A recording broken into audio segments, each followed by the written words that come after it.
It was a bizarre situation that unfolded in the aftermath of the controversial draw between Gervonta Tank Davis and Lamont Roach Jr. on March 1, 2025.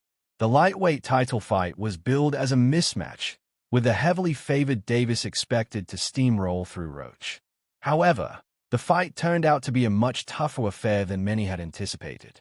Roach, a 29-year-old challenger, came in with a solid game plan and refused to wilt under the bright lights. He stood his ground, absorbed Davis' heavy shots, and responded with his own effective counters.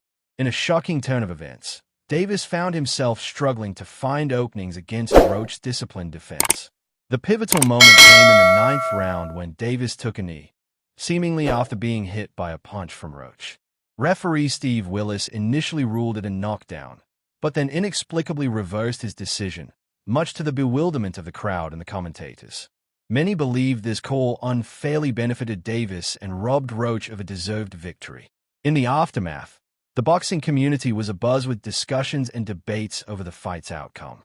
Renowned figures like Canelo Alvarez, Devin Haney, and boxing analyst Ray LaPlante weighed in, with the consensus being that Roach had done enough to win the fight, even without the disputed knockdown.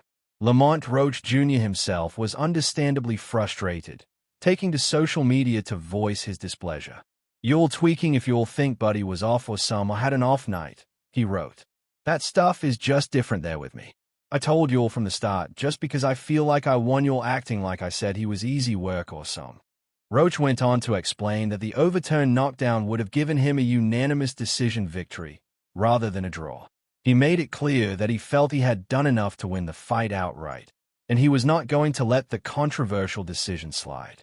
Meanwhile, Davis' camp tried to defend the draw, with his longtime trainer, Leonard Ellaby, suggesting that Davis was dealing with personal issues outside of the ring. "Him talking retirement has nothing to do with competition," Ellaby said. "Do you know what that man has been through?